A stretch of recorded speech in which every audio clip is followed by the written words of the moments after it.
Hi, I'm Dr. Paul Indman from the annual meeting of the AAGL in Washington, D.C., and I'm extremely fortunate to have Dr. Charles Koh from Milwaukee. And Charles, you've been doing laparoscopic surgery for many years and even developed the Koh colpotomizer. This is not a commercial, it's just an excellent instrument for facilitating laparoscopic hysterectomy. And we've just learned that there's some new codes coming out in 2008 for coding for this. So should we be turning all hysterectomies into laparoscopic hysterectomies now? That's a very provocative question, and I personally don't do much vaginal hysterectomies anymore. And the reason is there's no question that when you have incredible exposure, as you do at laparoscopy, which you know is even better than laparotomy, I think you can pick up your tissue very precisely and atraumatically. So I'm not advocating that this will happen, but I think it may be a creep in that direction, because as more and more gynecologists get very capable of doing a total laparoscopic hysterectomy in under 1 hour or even much less, and the advantages become realized, which we can talk about, then there's an extreme viewpoint, but I think it could move in that direction. So we're taking vaginal hysterectomies and turning them into laparoscopic hysterectomies. Yes.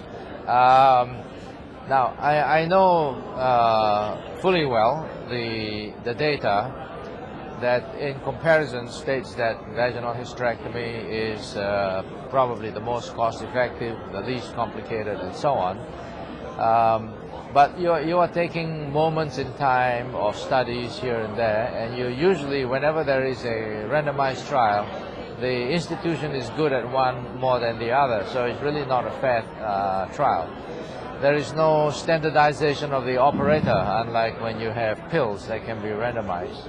But that being said, I think looking into the future, as long as hysterectomy has not been abolished by some other newfangled technique, like high-frequency ultrasound or something, I personally believe that the laparoscopic approach can be less traumatic than the vagina. Now, what about the very large uterus? Someone comes in with a uterus up to the umbilicus or almost up to the umbilicus. Doesn't that significantly increase the risk? Any surgery has risks. So a large uterus may set a person up for more risk, but you can also do a laparotomy and injure both ureters in such a scenario, and the same at vaginal if you attempt that. There are some compelling aspects of laparoscopy which actually minimize the difficulty of doing large uteri.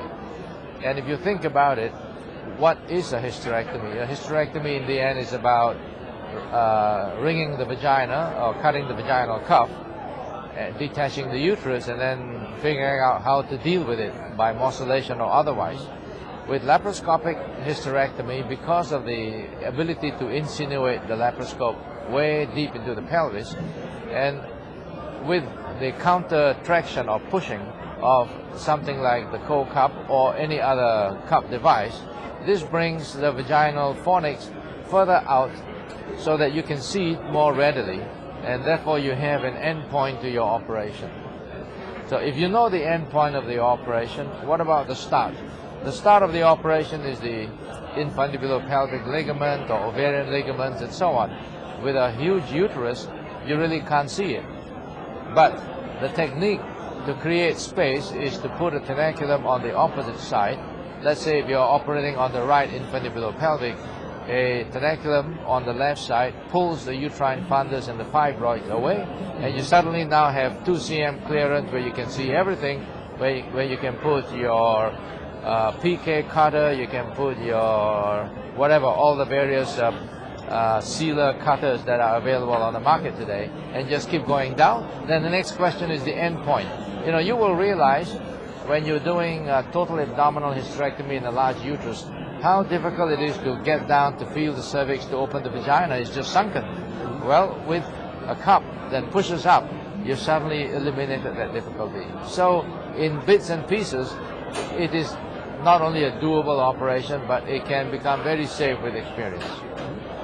You know, Charlie, often if you have a big wide uterus, it's hard to get down on the side of the uterus, and it's hard to see the ureters. How do you protect the ureters in that situation? That's very good, very good question.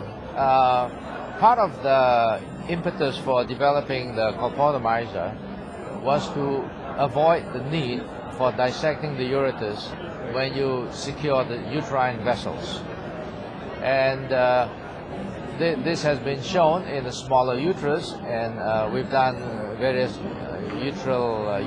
urethrolysis and so on. And we show that when you push the cup up, the uterine artery above that is about 3 centimeters away from the ureter. And so when you have a tight situation, like with a big fibroid, if you've had enough experience using the cup system for hysterectomy, you have faith there. So you don't have to look for the ureter. Okay, well, I think that's a very helpful thing to know. And so I want to thank Dr. Charles Koh from Milwaukee at the AAGL meeting in Washington, D.C. Thank you.